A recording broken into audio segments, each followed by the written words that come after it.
রব্বি কারিম আল্লাহর হুকুমটা পালন করবে, দুনিয়ার জমিনে আল্লাহওয়ালা হিসাবে পরিচিত থাকবে, নেককার বান্দা থাকবে, 5 ওয়াক্ত নামাজ পড়বে, জীবনে কোনোদিন সুদ খাবে না, ঘুষ খাবে না, হারাম সম্পদ অর্জন করবে না, টেন্ডারবাজি করবে না, চাঁদাবাজি করবে না, মানুষের সম্পদ দখল করবে না। পয়গম্বর আপনার কাছে আমি ওয়াদা দিলাম, এদের জানটা অতি সহজে আমি কবজ করব। সুবহানাল্লাহ বলেন। এর মানে বোঝা যায় দুনিয়ার জমিনে যদি আপনি নেককার হন, যদি আমি ভূমিকা ছাড়াই আলোচনার মধ্যে চলে যাব। আমি সূরাতুল আনকাবুত, কুরআনুল কারীমের 29 নম্বর সূরা, সূরাতুল আনকাবুতের 57 নম্বর আয়াত তিলাওয়াত করেছি। ওই আয়াতের মধ্যে রব্বি কারিম আল্লাহ বলেন, কুল্লু নাফসিন যায়িকাতুল মাউত সুম্মা ইলাইনা তুরজাউন। আল্লাহু আকবার বলেন। আল্লাহ রাব্বুল আলামিন এখানে তামাম পৃথিবীর সমস্ত প্রাণীদেরকে ডাক দিয়ে বলেন, নিশ্চয় তামাম পৃথিবীর সমস্ত প্রাণীরাই মৃত্যুর স্বাদ গ্রহণ করতেই হবে। মৃত্যুর স্বাদ সবারই গ্রহণ করতেই হবে। সুম্মা ইলাইনা তুরজাউন, মৃত্যুর পরে আল্লাহ রাব্বুল আলামিনের দরবারে প্রত্যাবর্তন করতে হবে। আল্লাহ রাব্বুল আলামিনের দরবারে ফিরে যেতে হবে। কথাকার আল্লাহ রাব্বুল আলামিনের। আল্লাহ রাব্বুল আলামিন নিজেই বলেন, গোটা পৃথিবীর সমস্ত প্রাণী মৃত্যুর স্বাদ গ্রহণ করতেই হবে। মৃত্যু এমন এক বাস্তবতা, গোটা পৃথিবীর ইহুদি বলেন, খ্রিস্টান বলেন, নাস্তিক বলেন, নাসারা বলেন, কেউ অস্বীকার করার ক্ষমতা রাখে না। আপনার আমার পয়গম্বর বিশ্বনবী সাল্লাল্লাহু আলাইহি ওয়াসাল্লামকে অস্বীকার করে এই পৃথিবীর জমিনে অনেক নাস্তিক মুরতাদ আছে না নাই? আছে। অনেক ইহুদি, খ্রিস্টান, নাসারা, অনেক অমুসলিম আল্লাহর পয়গম্বর বিশ্বনবীকে মানে না, আল্লাহ রাব্বুল আলামিনকেও মানে না। কিন্তু মৃত্যু এমন এক বাস্তবতা, সেটা অমুসলিম বলেন, মুসলিম বলেন, ইহুদি বলেন, খ্রিস্টান বলেন, নাসারা বলেন, নাস্তিক বলেন, সবাই বিশ্বাস করে মৃত্যুর স্বাদ গ্রহণ করতেই হবে। কথা বলেন ঠিক কিনা? মৃত্যুর স্বাদ গ্রহণ করতেই হবে। আল্লাহ রাব্বুল আলামিন বলেন, কুল্লু নাফসিন যায়িকাতুল মাউত, প্রত্যেক প্রাণীরই মৃত্যুর স্বাদ গ্রহণ করতেই হবে। অন্য জায়গায় আল্লাহ রাব্বুল আলামিন বলেন, ওয়ালি কুল্লি উম্মাতিন আজাল ফাইদা জাআ আজালুহুম লা ইস্তাখিরুনা সাআতাও ওয়া লা ইস্তাকদিমুন। আল্লাহু আকবার। আল্লাহ রাব্বুল আলামিন বলেন, প্রত্যেক জাতিরই নির্ধারিত একটি সময় রয়েছে। যখন সেই নির্ধারিত সময় চলে আসবে, 1 সেকেন্ড আগাবেও না, 1 সেকেন্ড পিছাবেও না। ওই নির্ধারিত সময়ের মধ্যেই আল্লাহ রাব্বুল আলামিনের হুকুমে আপনার আমার রূহটা যিনি বাহির করে নেবেন তিনি কে? আল্লাহ রাব্বুল আলামিন। ঠিক কিনা? আল্লাহ রাব্বুল আলামিন অন্য জায়গায় বলেন, আইনামা তাকুনু ইউদরিকুমুল মাউতু ওয়ালাউ কুনতুম ফি বুরুজিম মুশাইয়াদা। মৃত্যু যেখান থেকে তোমরা পলায়ন করতেছো, অবশ্যই মৃত্যু তোমাদের নাগাল পাবেই পাবে। মৃত্যু তোমাদেরকে পাকড়াও করবেই করবে। যদিও তোমরা সুদীর্ঘ, যদি সীসা ডালা প্রাচীরের ভিতরেও অবস্থান করো, এরপরেও তোমাদেরকে মৃত্যু পাকড়াও করবে। কথাকার আল্লাহ রাব্বুল আলামিন বলেন। আল্লাহ রাব্বুল আলামিন অন্য জায়গায় বলেন, কুল ইন্নাল মাউতাল্লাযী তাফিরু নামিনহু ফাইন্নাহু মুলাকিকুম। মৃত্যু যাহা থেকে তোমরা পলায়ন করতেছো, অবশ্যই তোমাদের সাথে মোলাকাত করবে, তোমাদের সাথে সাক্ষাৎ করবে। এর মানে বোঝা যায় মৃত্যু থেকে কেউ রেহাই পাবে? বলেন পাবে? পাবে না। আপনার মৃত্যু হয়েছে, আপনার বাবার মৃত্যু হয়েছে, আপনার দাদার, আমার দাদা, এই পৃথিবীর জমিনে যত প্রাণী রয়েছে সবারই মৃত্যুর স্বাদ গ্রহণ করতে হবে। কথা বলেছেন কে? আল্লাহ রাব্বুল আলামিন। ঠিক কিনা? আল্লাহর পয়গম্বর বিশ্বনবী সাল্লাল্লাহু আলাইহি ওয়াসাল্লাম অসুস্থ, যন্ত্রণায় ভোগ করতেছে। তিনি অসুস্থতার কারণে দাঁড়াতে পারে না, হাঁটতে পারে না। আল্লাহর পয়গম্বর বিশ্বনবী সাল্লাল্লাহু আলাইহি ওয়াসাল্লামের দরবারে হযরতে জিবরাইল আলাইহি ওয়াসাল্লাম এসে ডাক দিয়ে বলেন, পয়গম্বর, আজকে আমার সাথে নতুন আরেকজন ফেরেশতা এসেছে। তিনি অন্য কারো কাছে গেলে অনুমতি চায় না, অন্য কারো কাছে গেলে কোনোদিন অনুমতি চায় না। আদম পয়গম্বর থেকে যত দুনিয়ার জমিনে মানুষ আসবে কারো কাছে অনুমতি চায় না, কিন্তু আপনার সম্মানের কারণে আপনার কাছে অনুমতি চাইছে। সুবহানাল্লাহ বলে। সেই ফেরেশতার নাম হচ্ছে আজরাইল, মালাকুল মাউত। আল্লাহর পয়গম্বরকে যখন সালাম দিয়েছে, আল্লাহর পয়গম্বর ডাক দিয়ে বলেন, হে মালাকুল মাউত, তুমি কেন এসেছো? আল্লাহ রাব্বুল আলামিন আসার সময় আমাকে জানিয়ে দিয়েছে, যাও পয়গম্বরকে জিজ্ঞাসা করো, তার সময় শেষ হয়েছে, যদি অনুমতি দেয় জানটা কবজ করবা, রূহটা বাহির করে নিয়ে আসবা, আর যদি অনুমতি না দেয় তাহলে আবার রিটার্ন ফিরে চলে আসবা। আল্লাহর পয়গম্বর বিশ্বনবী সাল্লাল্লাহু আলাইহি ওয়াসাল্লামের মান সম্মান হচ্ছে এটা। সুবহানাল্লাহ বলেন। আল্লাহর পয়গম্বর হযরতে জিবরাইলকে ডাক দিয়ে বলেন, হে জিবরাইল, আমি যখন মারা যাব, আমার মৃত্যুর পর আমার উম্মতের জিম্মাদারির দায়িত্ব খেয়ে নেবে। হযরতে জিবরাইল আলাইহিস সালাম ডাক দিয়ে বলেন, পয়গম্বর, আপনার উম্মতের জিম্মাদারির দায়িত্ব স্বয়ং রব্বে কারিম আল্লাহ নেবে। সুবহানাল্লাহ। আল্লাহর পয়গম্বর বিশ্বনবী সাল্লাল্লাহু আলাইহি ওয়াসাল্লাম ডাক দিয়ে বলেন, ঠিক আছে, আল্লাহ রাব্বুল আলামিন যেহেতু আমার উম্মতের জিম্মাদারির দায়িত্ব নেবে, তাহলে মালাকুল মাউতকে বলো আমার জানটা কবজ করতো। আমি আর দুনিয়ার জমিনে থাকতে চাই না, স্বয়ং রব্বি কারিম আল্লাহর সাথে দেখা করতে চাই। সুবহানাল্লাহ বলে। এক পর্যায়ে অনেক লম্বা কাহিনী সংক্ষেপে বলে দিলাম। মালাকুল মাউত যখন আল্লাহর পয়গম্বরের জানটা কবজ করবে, বুকের মধ্যে শুধু হাত রেখেছে। আল্লাহর পয়গম্বর ডাক দিয়ে বলেন, হে মালাকুল মাউত, তুমি আমার বুকের মধ্যে কি রেখেছো? হযরতে মালাকুল মাউত ডাক দিয়ে বলেন, পয়গম্বর, আপনার বুকের মধ্যে কোনো কিছুই রাখি না, শুধু আমার হাতটা রেখেছি। আল্লাহর পয়গম্বর ডাক দিয়ে বলেন, হে মালাকুল মাউত, মনে হচ্ছে তোমার হাত রাখো নাই, উহুদ পাহাড়টা আমার বুকের মধ্যে চাপিয়ে দিয়েছো। আল্লাহু আকবার। আল্লাহর পয়গম্বর ডাক দিয়ে বলেন, মালাকুল মাউত রে, শোনো, দুনিয়ার সমস্ত দুঃখ কষ্ট আমাকে দিয়ে আমার জানটা কবজ করে নাও, আমার রূহটা কবজ করে দাও। সাবধান, আমার উম্মতদেরকে তুমি কিন্তু কষ্ট দিবা না। চিৎকার দিয়ে বলি সুবহানাল্লাহ। আমার নেককার উম্মতদেরকে কখনোই কষ্ট দিবা না। মালাকুল মাউত ডাক দিয়ে বলেন, পয়গম্বর, আপনার কাছে ওয়াদা দিলাম, যারা আপনার নবীর, আপনি পয়গম্বরের সুন্নাতটা আঁকড়ে ধরবে, রব্বি কারিম আল্লাহর হুকুমটা পালন করবে, দুনিয়ার জমিনে আল্লাহওয়ালা হিসাবে পরিচিত থাকবে, নেককার বান্দা থাকবে, 5 ওয়াক্ত নামাজ পড়বে, জীবনে কোনোদিন সুদ খাবে না, ঘুষ খাবে না, হারাম সম্পদ অর্জন করবে না, টেন্ডারবাজি করবে না, চাঁদাবাজি করবে না, মানুষের সম্পদ দখল করবে না। পয়গম্বর, আপনার কাছে আমি ওয়াদা দিলাম, এদের জানটা অতি সহজে আমি কবজ করব। সুবহানাল্লাহ বলেন। এর মানে বোঝা যায়, দুনিয়ার জমিনে যদি আপনি নেককার হন, যদি ইমানদার হন, পরহেজগার হন, মুমিন হন, তাহলে অবশ্যই রব্বি কারিম আল্লাহ আপনার আমার জানটা অতি সহজেই বাহির করে নিবে। সুবহানাল্লাহ বলেন। আল্লাহর পয়গম্বরকে ডাক দিয়ে বলেন, পয়গম্বর, যদি আপনার উম্মতদের মধ্যে বদকার হয়, বেনামাজি হয়, সুদখোর হয়, ঘুষখোর হয়, টেন্ডারবাজি করে, চাঁদাবাজি করে, মানুষের সম্পদ অন্যায়ভাবে দখল করে, মানুষের উপরে নির্যাতন করে, জুলুম করে, এদেরকে কিন্তু আমি ছাড় দিব না। এদের হয়ে আমি আজরাইল ভয়ঙ্কর হিসাবে তাদের কাছে সাক্ষাৎ করব। পয়গম্বর শুনেন, এদেরকে এমন কষ্ট দিয়ে আমি জানটা বাহির করব, মৃত্যুর সময়ে এরা একটা জাহান্নামের ভিতরে চলে যাবে। যখন আমি তাদের জানটা কবজ করব, কিয়ামত পর্যন্ত যতদিন বেঁচে থাকবে ততদিন পর্যন্ত প্রতিটা হাড়ে হাড়ে তাদের ব্যথা থেকেই যাবে। আল্লাহু আকবার, আল্লাহু আকবার। এর মানে বোঝা যায়, জাহান্নামের ভিতরে প্রবেশ করার পরেও মৃত্যুর যে কি কষ্ট, এই কষ্ট তারা অনুভব করতেই থাকবে। ঠিক কিনা?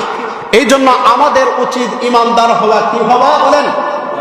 আমাদের উচিত ইমানদার হওয়া, বেঈমান হওয়া দুনিয়ার জমিনে যাবে না।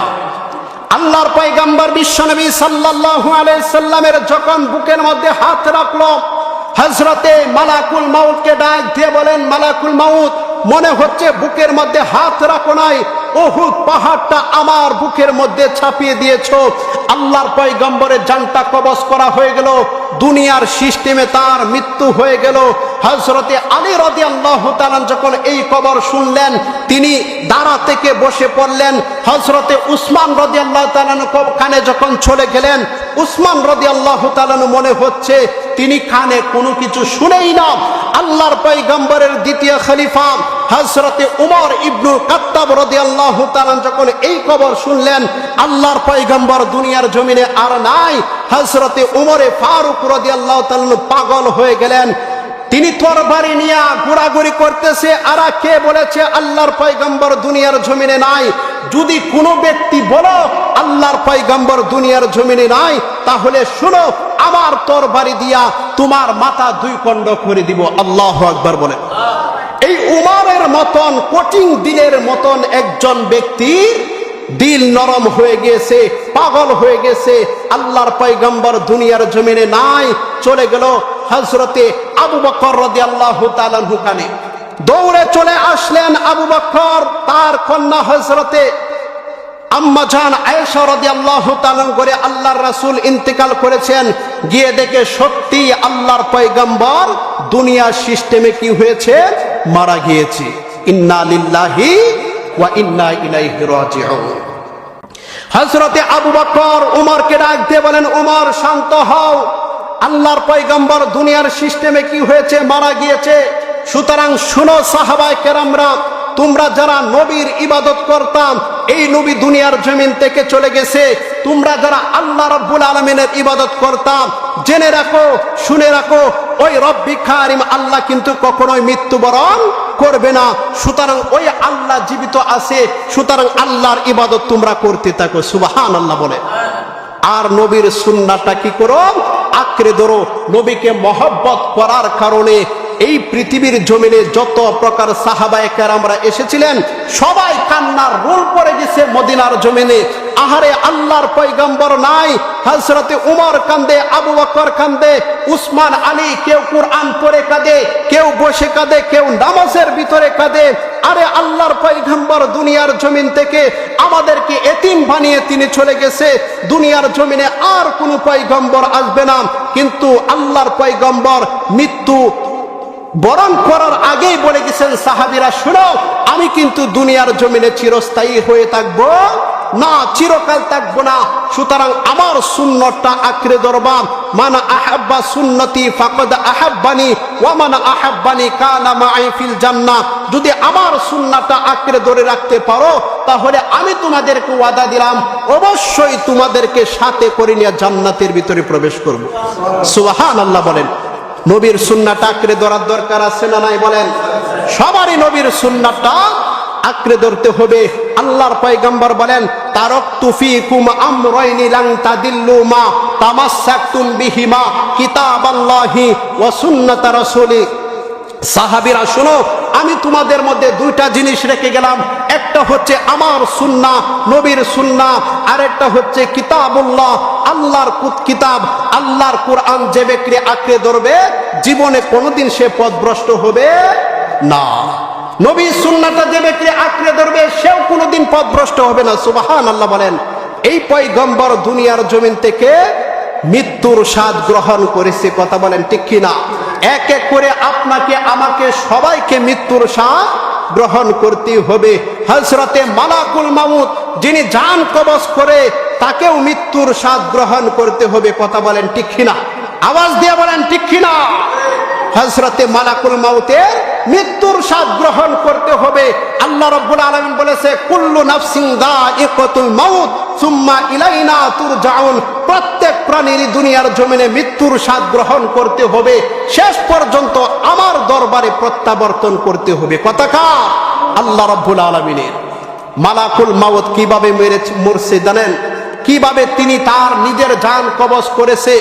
আল্লাহ রাব্বুল আলামিনের বন্ধু বিশ্বনবী বর্ণনা করেন, হযরতে মালাকুল মাউতকে আল্লাহ রাব্বুল আলামিন ডাক দিয়ে বলেন, হে মালাকুল মাউত, দুনিয়ার জমিনে আর কে আছে বলো। হযরতে মালাকুল মাউত ডাক দিয়ে বলেন, হ্যাঁ রব্বি কারীম আল্লাহ, দুনিয়ার জমিনে কোনো মানুষ নাই, কোনো পশু নাই, কোনো পাখি নাই, কোনো গাছপালা লতা পাতা কিছুই নাই, জিন জাতি সবাইকে হত্যা করেছি। আসমানের মধ্যে কে আছে বলো। আসমানের মধ্যে আযাবের ফেরেশতারা, রহমতের ফেরেশতা, তাদেরকেও জান কবজ করেছি, তারাও হত্যা হয়েছে। হে মালাকুল মাউত, আর কে আছে বলো। আসমান এবং জমিনের মধ্যে মালাকুল মাউত ডাক দিয়ে বলেন, আল্লাহ আর দুনিয়ার জমিনে কেউ নাই, আসমানের মধ্যেও কেউ নাই, তবে বড় বড় চারজন ফেরেশতা আছে, হযরতে জিব্রাইল, হযরতে মিকাইল, হযরতে ইসরাফিল, হযরতে আজরাইল। শুধু তাই না, আরশ বহনকারীর ফেরেশতারা রয়েছে। আল্লাহ রাব্বুল আলামিন ডাক দিয়ে বলেন, ওই জিব্রাইলকে হত্যা করো, ওই ইসরাফিলকে হত্যা করো, ওই মিকাইলকে হত্যা করো, তারাও হত্যা হয়ে যাবে। আল্লাহ রাব্বুল আলামিন ডাক দিয়ে বলেন, আর কে দুনিয়ার জমিনে আসমানের উপরে বেঁচে আছে। হযরতে মালাকুল মাউত ডাক দিয়ে বলেন, রব্বি কারীম আল্লাহ, আর কেউ পৃথিবীর জমিনে নাই, আসমানের মধ্যে শুধু আপনার আরশ বহনকারী ফেরেশতারা রয়েছে। আল্লাহু আকবার। আওয়াজ দিয়ে বলেন আল্লাহু আকবার। আল্লাহ রাব্বুল আলামিন ডাক দিয়ে বলেন, হে মালাকুল মাউত শুনো, পৃথিবীর জমিনে কেউ নাই, আসমানের মধ্যে নাও নাই, ওই আরশ বহনকারী ফেরেশতাদেরকে তুমি হত্যা করো। তাদেরকেও এক এক করে যখন হত্যা করা হবে, আল্লাহ রাব্বুল আলামিন এবার ডাক দিয়ে বলবেন, মালাকুল মাউত, এবার দুনিয়ার জমিনে কে আছে বলো, আসমানের মধ্যে কে আছে বলো। হযরতে মালাকুল মাউত ডাক দিয়ে বলেন, রব্বি কারীম আল্লাহ, আসমানের মধ্যে কেউ নাই, জমিনের মধ্যে কেউ নাই, কোনো পশু পাখি নাই, মানুষ নাই, জিন্নাত নাই, ফেরেশতারা নাই, গোটা পৃথিবীর জমিনে কেউ নাই, আসমানের মধ্যে কেউ নাই, সবাইকে আমি হত্যা করে ফেলেছি। শুধু দুইজন মানুষ আছে, দুইজন ব্যক্তি রয়েছে, এক হচ্ছে আপনি রব্বি কারীম আল্লাহ, আর আমি হচ্ছি মালাকুল মাউত। আল্লাহ রাব্বুল আলামিন ডাক দিয়ে বলেন, মালাকুল মাউত, তুমি যেহেতু আছো, ওই মালাকুল মাউত ডাক দিয়ে বলেন, রব্বি কারীম আল্লাহ, আপনার তো কখনো মৃত্যু হবে না, আপনি চিরস্থায়ী চিরজীব। সুবহানাল্লাহ বলেন। আল্লাহ রাব্বুল আলামিন ডাক দিয়ে বলেন, মালাকুল মাউত, তুমি ঠিকই বলেছো, আমার কখনো মৃত্যু হবে না, আমি কারো মুকাফিকি নই, সবাই আমার মুকাফিকি, আমি ফকির নই, আমি কারো কাছে কোনো কিছু চাই না, সবাই আমার কাছে চাই। চিৎকার দিয়ে বলি সুবহানাল্লাহ। হে মালাকুল মাউত শুনো, আমার ধন ভান্ডার থেকে যদি কিচ্ছিত পরিমাণ, চুল পরিমাণ যদি মানুষদেরকে দিয়ে দেই, এর মানুষেরা এই ধন সম্পদ কে কিনার করতে পারবে না। মালাকুল মাউত, তুমি ঠিকই বলেছো, আমার কখনো মৃত্যু হবে না, সুতরাং তোমার ঠিকই মৃত্যু হবে। মালাকুল মাউতকে আল্লাহ রাব্বুল আলামিন ডাক দিয়ে বলেন, তোমার ঠিকই মৃত্যু হবে। ওই মালাকুল মাউত ডাক দিয়ে বলেন, রব্বি কারীম আল্লাহ, আমার জান কে কবজ করবে বলেন, আমার রূহটা কে বাহির করবে। আল্লাহ রাব্বুল আলামিন বলেছেন, আমি কিন্তু কুরআনুল কারীমের মধ্যে একটা কথা বলেছিলাম, আয়াত নাজিল করেছিলাম, কুল্লু নাফসিন যায়িকাতুল মাউত, প্রত্যেক প্রাণীরই মৃত্যুর স্বাদ গ্রহণ করতে হবে। হে মালাকুল মাউত শুনো, তুমি যদি মৃত্যু বরণ করো, তাহলে এই পৃথিবীটা কিয়ামত হয়ে যাবে। আল্লাহু আকবার বলেন। হযরতে মালাকুল মাউত ডাক দিয়ে বলেন, আল্লাহ রাব্বুল আলামিন, আমি না সবাইকে মেরেছি, আমি কি করে নিজের জান নিজে কবজ করব।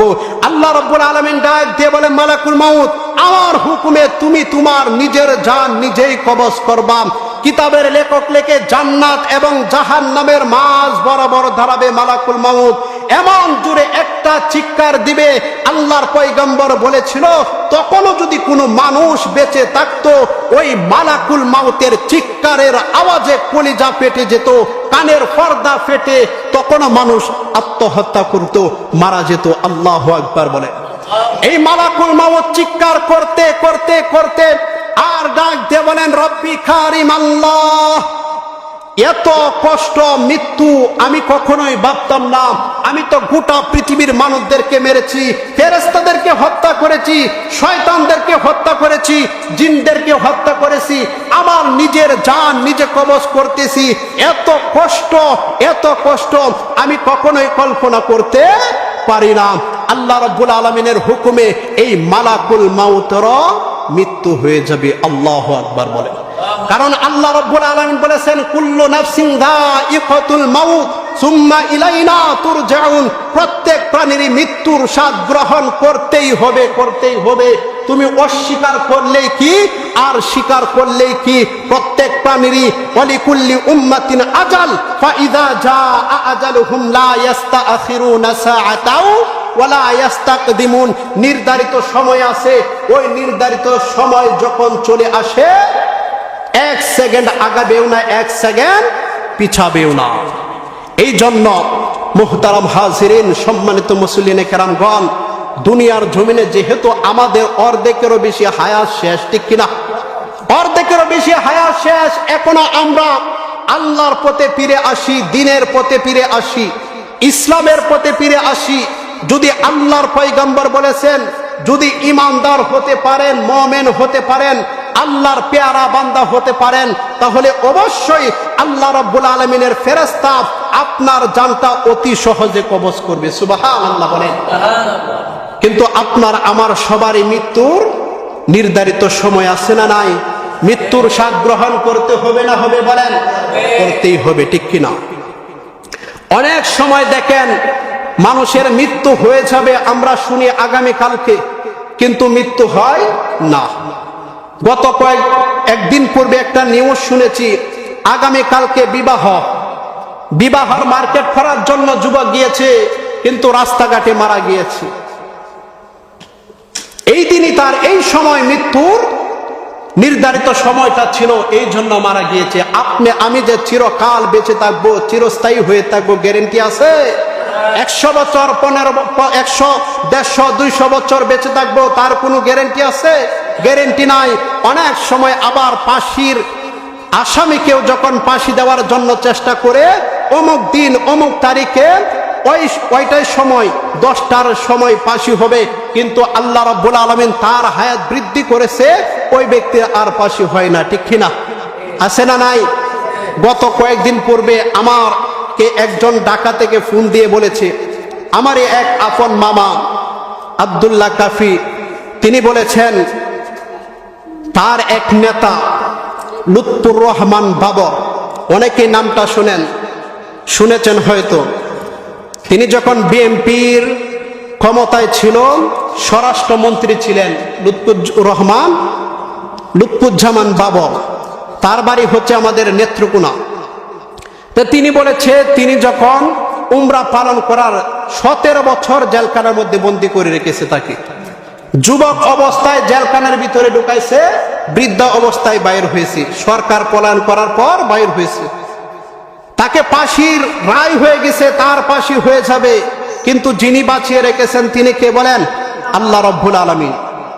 ওই লুৎফুজ্জামান বাবর, তিনি যখন উমরা করার জন্য গেছে, বিমানের মধ্যে অসুস্থ হয়ে গেছে, তখন দোয়া চেয়েছেন, ওই ব্যক্তি ফাঁসির কাস্টরিতে ঝুলল, কিন্তু আল্লাহ রাব্বুল আলামিন তাকে বাঁচিয়ে রেখেছেন।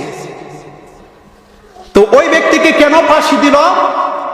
ফাঁসি দেওয়ার কয়েকটা কারণ রয়েছে, মূলনীতি রয়েছে। এক সময় যখন ভারতের মধ্যে 7 সিস্টার বলা হয়, 7টা রাজ্যকে, আসাম, মেঘালয়, ত্রিপুরা, অরুণাচল, এইগুলো যখন মূল ভারত থেকে আলাদা হয়ে যায়, তারা যখন আন্দোলন করেছিল মূল ভারত থেকে আলাদা হয়ে যাবে, তখন ওই লুৎফুজ্জামান বাবর 10টা অস্ত্র পাচার করতেছিলেন ওই দেশের মধ্যে। এই কথা শুনে ভারতের নরেন্দ্র মোদীর কলিজা কেঁপে যায়। আরে, বাংলাদেশের মধ্যে তো একজন যুবক আছে লুৎফুজ্জামান বাবর, তিনি আমাদের ভারতের উপরে আক্রমণ করতে চায়। তখন তারা লড়ে সরে বসেছেন। এই অস্ত্র পাচার করার কারণে বাংলাদেশের সরকার তাকে গ্রেফতার করেছিল, আরেকটা মামলা দিয়েছিল, তিনি নাকি বম নিক্ষেপ করেছে। কিন্তু তিনি অত্যন্ত ভালো মনের মানুষ, তিনি আমাদের নেত্রকোনার এলাকার, তিনি ভালো মনের মানুষ, ইন্টারনেটে চার্জ দিলে পাবেন। কিন্তু আমার ওইটা বিষয় নয়, বিষয় হচ্ছে তার ফাঁসির রায় হয়ে গেছে, এরপরে বাঁচিয়ে রেখেছেন কে?